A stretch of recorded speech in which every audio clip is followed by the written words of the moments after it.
This week, Nebraska Congressman Mike Flood plans to introduce a resolution condemning the United Nations recommendations that Americans should scale back on how much meat they eat to help, quote, reduce greenhouse gas emissions. The UN making that report from the climate summit in Dubai, where they are offering, quote, smoked Wagyu burgers, Philly cheesesteaks, smoked ribs, and melt-in-your-mouth barbecue. Congressman Flood said in a statement, the hypocrisy of the global elites never ceases to amaze. They're the same ones who want working people to swear off flying at all while they get to travel to glitzy conferences on private jets to push a radical green agenda. And joining us this morning to discuss is the president of the National Black Farmers Association, John Boyd Jr. Welcome back, sir. Always good to see you. Always good to be here. Thank you for having me this morning. What was your thoughts when you first heard about this first ever report coming out of this climate conference there in Dubai? Well, I think what's troubling for us at the NBFA is that we're never at the table. They had 133 speakers at the UN, and we're the largest organization with over 130,000 members and 49 states here in the United States, and probably the largest farm organization of color probably in the world. And we weren't invited to make comments there or share our thoughts. And anytime you're saying reduce beef, you're affecting cattlemen such as myself. I'm a fourth generation farmer who's been raising beef cattle for over 40 years. And I was raised by my father and grandfather. If you take care of the land would always take care of you. That's right. And we're practicing regenerative agriculture on my farm. We'll be doing crop rotations and all of these things. And just last week, we had Bill Gates, who came out and said, you know, we want Americans to eat sell meats. So where are we at in these discussions? And we feel like we're being bullied. So here's a guy who makes $11 million a day.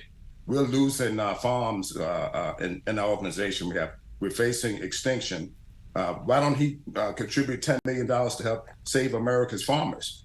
So here you have the UN who come out forcing policy on farmers such as myself. You have Bill Gates who are bullying farmers such as myself. In fact, he bought the farm right next door. He's done nothing to reach out to organizations to partner with us.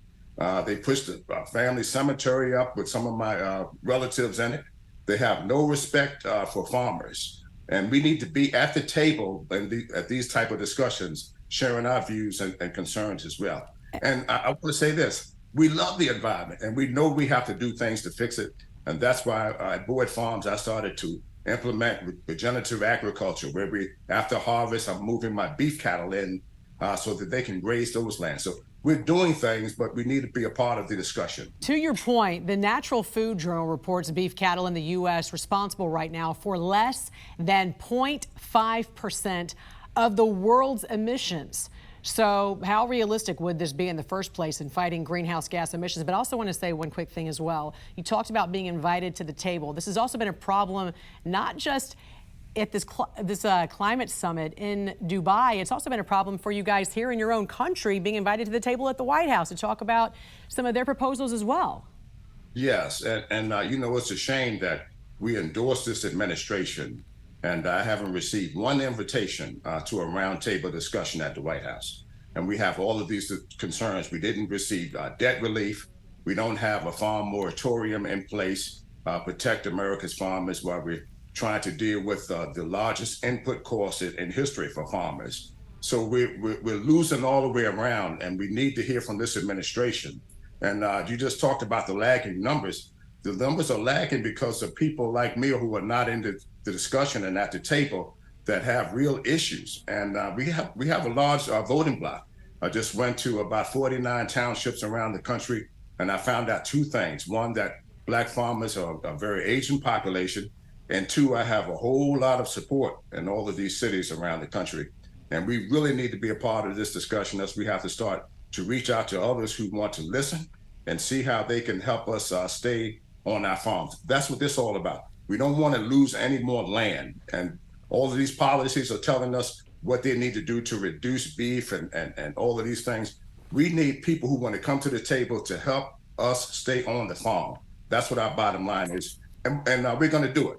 some kind of way, by the grace of God, we're going to stay on the farm. The president of the National Cattlemen's Beef Association said at a time when malnutrition plagues countries around the world, this would only impact those who can't afford to pay more and ultimately those who are at highest risk of malnutrition. I know we export a lot of beef around the world as well. Talk about how a slowdown in the beef industry could negatively impact businesses in other sectors like seed distribution and farm equipment.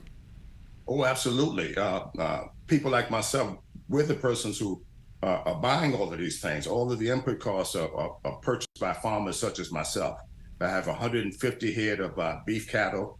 And I want to say this, I raise good beef and I'm proud of any product that leaves my farm. It's safe, it's healthy. The stuff that they're proposing to you to eat, the cells aren't, to me, safe. I don't believe that they're safe. I don't think there's been enough research in it to push that type of agenda. We need to find more ways to work with America's farmers. And when we lose farms in these communities, you're losing rural America, you're losing history. And that's why you ride through these townships and you see boards on the buildings and nobody there, because we're not doing and putting policies in place to put more small scale farmers back on the land. And that's what needs to happen. So instead of Bill Gates purchasing our land, he's probably the largest landowner here in the United States, sole landowner. Why don't he find ways to put more small scale farmers in business? And if he wants to reduce beef and he says the land and all this stuff is a problem, why does he keep purchasing land in rural America and not supporting America's farmers? So as you see these farmers going out of business, you're seeing rural America close its doors. We have to find ways to work with farmers like myself. If we want this country to turn around, we need farmers, and everybody needs a farmer. I can promise you, you may not need a doctor or lawyer today, but you're going to eat maybe 1, 2, or maybe 3 meals a day. Support America's farmers. That's my message today. John Boyd Jr., always a pleasure talking to you, sir. Thank you. Thank you so much for having me. Thank you. God bless.